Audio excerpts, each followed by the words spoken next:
Buenas noches, de nuevo por aquí el doctor Oteicoechea. El propósito de hoy es tratar de poner en práctica lo que hablamos en la sesión anterior en relación a estudios diagnósticos, y ustedes habrán podido buscar el artículo según las instrucciones dadas por la doctora Esther Chirinos. Nos hemos referido en la exposición anterior a la conveniencia de que podamos evaluar adecuadamente un estudio de tipo diagnóstico para poder sacarle provecho práctico, atendiendo a la validez, relevancia y aplicabilidad de la prueba estudiada. Con ese fin escogimos este artículo que informa sobre la puesta a prueba de un nuevo test para la detección del Helicobacter pylori en la mucosa gástrica. En primer lugar, vamos a hacer la presentación del artículo, señalando el título, el nombre de la revista donde aparece, es decir, la fuente, el autor principal, abreviando los otros diferentes autores con el latinismo et al., su respectivo DOI para la localización en la web, el factor de impacto de la misma revista y por último la observación de que los autores declararon no tener conflicto de intereses.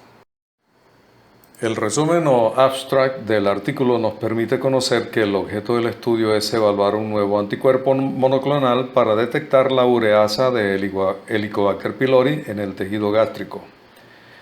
En la sección de métodos se nos informa que fueron reclutados 107 individuos, sometidos en primer lugar al test de la urea en el aliento, VT, y luego a esófago gastroduodenoscopia.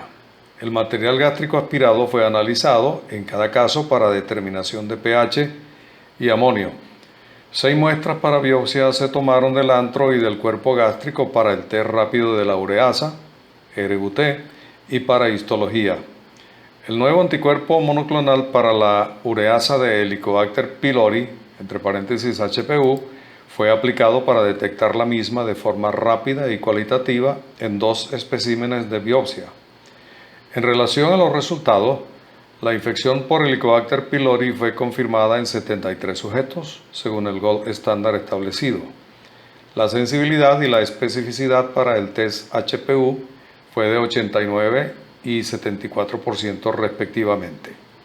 Como conclusiones, el HPU detectó al Helicobacter pylori en aproximadamente 10 minutos. Los niveles de amonio y pH no afectaron los resultados del test. La sensibilidad fue buena en presencia de gastritis atrófica y metaplasia intestinal. Bueno, el tópico primario a considerar es la detección de Helicobacter pylori. En relación a ello puede decirse que desde su primera identificación, este microorganismo tan prevalente, al menos en la población adulta, ha despertado mucho interés en la búsqueda de métodos de pesquisa, tanto invasivos como no invasivos. Se aspira a que cada método de detección tenga sensibilidad y especificidad superiores al 90% para que sea realmente útil desde el punto de vista clínico.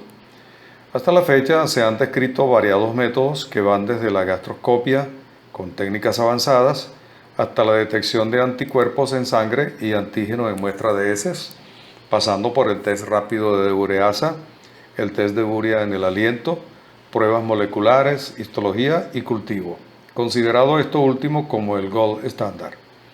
En algunas de estas pruebas se han descrito sensibilidades y especificidades hasta del 100%, con no poca variabilidad, sin embargo, dependiendo de la población estudiada, de la existencia o no de gastritis atrófica, el sitio de toma de la muestra de tejido, el grupo etario, el antecedente de gastrectomía, etc. Esta imagen muestra un extracto de la introducción del artículo. En ella se resalta el hecho de que Helicobacter pylori es una bacteria gram negativa con forma de espiral a la que se atribuye la infección de más de la mitad de la población mundial, sobre todo en países en desarrollo. Es una causa bien conocida de gastritis, duodenitis, úlceras gástrica y duodenal, además de tener propiedades carcinogénicas y está relacionada con un tipo de linfoma. Los métodos para su detección pueden ser invasivos, requiriéndose de endoscopia, o no invasivos, incluyendo serología, detección de ureasa en el aliento y el test antigénico en heces. Al hacer endoscopia se incluye entonces biopsia de tejido y el test rápido de ureasa, además de cultivos. Este último enfoque tiene la ventaja de que puede detectar cambios patológicos tales como malignidad durante el examen directo. El test rápido de la ureasa se basa en la actividad de esa enzima propia del microorganismo, la cual desdobla la urea para formar amonio. Su principal desventaja estriba en que debe interpretarse su resultado a las 24 horas, lo cual no permite que el paciente tenga la información antes de retirarse de la unidad de endoscopia, por lo que es deseable disponer de un test con resultado más rápido que pudiese facilitar una prescripción medicamentosa inmediata. El objetivo de este estudio fue evaluar la eficacia de una nueva prueba basada en un anticuerpo monoclonal para detectar rápidamente a la ureasa en un espécimen de biopsia de tejido gástrico. En cuanto al diseño, se trató de un estudio observacional de tipo transversal, es decir, no se manipuló ninguna variable, y las pruebas nueva y el gold estándar fueron evaluadas simultáneamente, sin ningún seguimiento, involucrando a una muestra de 107 pacientes reclutados desde febrero a mayo del año 2012 en el St. Carolo Hospital, quienes dieron su consentimiento informado para ser evaluados a través de gastroduodenoscopia y biopsia para la detección de Helicobacter pylori y su relación con enfermedades digestivas como gastritis atrófica y metaplasia intestinal. Se planteó excluir del estudio individuos que hubiesen tomado antibióticos inhibidores de la bomba de protones o compuestos de bismuto en el transcurso de las 2 semanas anteriores, así como también los sujetos con insuficiencia renal o cirrosis hepática. El protocolo fue aprobado por el Comité de Ética del hospital. También en lo que respecta a la metodología, el flujograma indica que los 107 sujetos fueron primeramente sometidos al test de la urea en el aliento, administrando una tableta de urea al paciente y luego recolectando 2 muestras del aire expirado en el momento cero y a los 20 minutos, suponiéndose que esta última debería contener determinado nivel de dióxido de carbono marcado para ser considerada positiva, como consecuencia del desdoblamiento de la urea por la ureasa presuntamente presente en el estómago, indicador de la presencia del microorganismo. Luego de terminar esta evaluación, los individuos fueron sometidos a endoscopia superior para obtener muestras del jugo gástrico, después de irrigar con 40 mililitros de agua destilada, y luego se tomaron 6 especímenes de biopsia a nivel del antro y cuerpo del estómago, a 2 de las cuales les fue aplicado el test rápido de ureasa, interpretado entonces a las 24 horas. Por otra parte, se realizaron tinciones de hematoxilina de eosina para buscar cambios de gastritis o metaplasia y además tinción de Giemsa para identificar o no el microorganismo. Estas tinciones se hicieron en 2 muestras de cuerpo y 2 de antro gástrico, siendo examinadas las biopsias por un patólogo gastrointestinal experimentado. Con otras 2 muestras de tejido obtenidas de cuerpo y antro se puso a prueba el nuevo test. Este consistió en un método que utiliza un único anticuerpo para identificar selectivamente el antígeno del Helicobacter pylori en tejido gástrico o saliva. Se tomaron 2 especímenes de biopsia y fueron colocados en un tubo de ensayo con 8 gotas de solución buffer para extracción.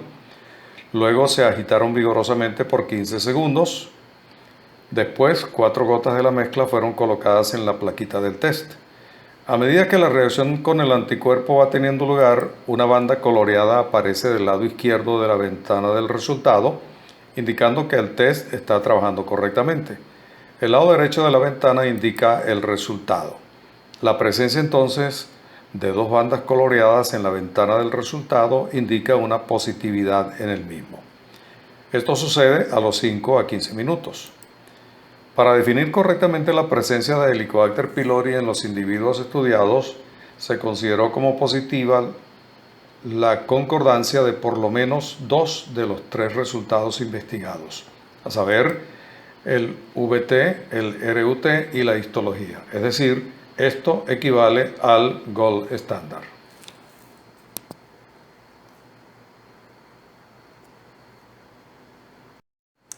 Esta es una fotografía de la plaquita del test donde se observa lo explicado.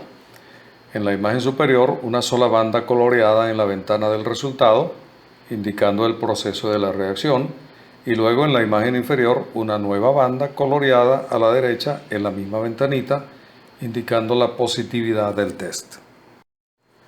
Esta tabla muestra los hallazgos globales del estudio en cuanto a la detección del Helicobacter pylori. Para simplificar el ejercicio me voy a referir únicamente a lo que tiene que ver con este aspecto, sin relacionarlo con niveles de pH, amonio, la presencia o no de gastritis atrófica y metaplasia intestinal, aun cuando todas estas variables fueron consideradas en la metodología con los agrupamientos y las relaciones correspondientes. Lo mencionado hasta ahora es un resumen de toda la publicación. Ustedes seguramente han ahondado más en la lectura del artículo, lo cual es deseable. La tabla muestra los dos grupos de individuos divididos en positivos y negativos, según que tuvieran el diagnóstico confirmado o no de la enfermedad estudiada de acuerdo al gold estándar establecido, así como también la positividad o negatividad de la prueba HPV en cada caso. Fijémonos cómo todos los grupos de pacientes considerados positivos según el gold estándar tenían presente al menos dos de las tres variables investigadas, lo cual se correspondía con el gold estándar para esta investigación.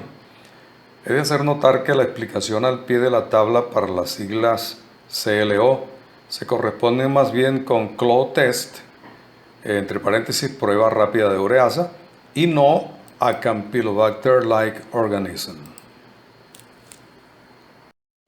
Vaciando los datos en la tabla tetracórica, tenemos que hay 73 individuos catalogados como enfermos según el estándar de oro planteado, entre los cuales 65 dieron correctamente positividad a la prueba y 8 resultaron falsamente negativos a la misma, es decir, verdaderos positivos y falsos negativos, respectivamente.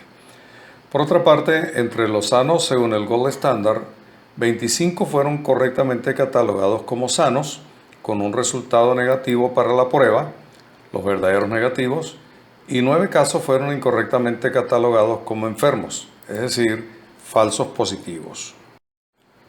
Ya entrando en la capacidad discriminativa de la prueba, lo cual tiene que ver con su validez, procedemos al cálculo de la sensibilidad como se muestra abajo en la fórmula utilizada que relaciona los verdaderos positivos con el total de los realmente enfermos, A sobre A más C, para un valor de 89%, por debajo de lo mencionado antes como ideal.